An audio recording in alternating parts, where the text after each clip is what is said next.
माता सीता के पिता राजा जनक ने उनके विवाह के लिए ऐसी शर्त रखी थी जिसे पूरा कर पाना बड़े बड़े बलशाली राजाओं से संभव नहीं हो पा रहा था। शर्त थी कि जो भी महादेव शिव के धनुष पर प्रत्यंचा चढ़ा देगा वही देवी सीता का वर होगा। देवी सीता के सद्गुणों और सौंदर्य से प्रभावित होकर विश्व भर के राजा उनसे विवाह की इच्छा तो रखते थे, उनमें लंकापति रावण भी शामिल था।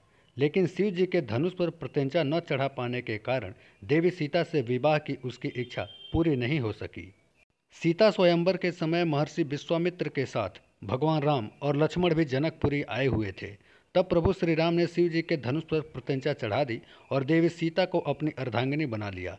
प्रत्यंचा चढ़ाने के दौरान राम जी से शिव जी का धनुष टूट गया था। बाल्यावस्था के दौरान देवी सीता अपने महल में बने पूजा घर की सफाई कर रही थी। पूजा स्थल पर ही शिव जी का धनुष भी रखा हुआ था। सफाई के दौरान देवी सीता ने एक हाथ में धनुष उठा लिया और दूसरे से सफाई करती रहीं। उसी समय राजा जनक वहां आ गए। राजा जनक ने जब देवी जानकी यानी सीता जी को धनुष उठाए देखा तो उनसे पूछा कि आखिर इतना भारी धनुष तुमने कैसे उठा लिया।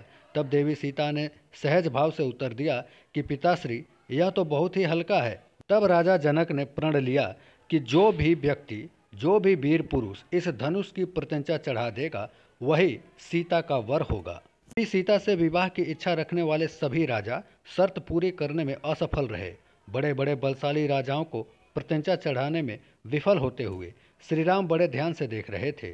उन्होंने गौर किया कि सभी राजा धनुष को उठाने के लिए बल का प्रयोग कर रहे हैं, इसलिए धनुष को नहीं उठा पा रहे हैं। गौर करने के बाद श्री राम ने पहले शिव जी के धनुष को प्रणाम किया और फिर देवी सीता की ही तरह बहुत ही सहज और विनम्र भाव से धनुष उठाने का प्रयास किया और इसमें सफल हुए। इस तरह माँ सीता प्रभु श्री राम की हो गई। शिव धनुष तो सीता आसानी से उठाकर इधर उधर कर लेती थी, प्रत्यंचा भी आसानी से चढ़ा लेती थी। उनके लिए अधिक बलवान पुरुष पति के रूप में अपेक्षा रखना एक उचित निर्णय था। इसीलिए राजा जनक ने इस तरह का कठोर शर्त रखा था।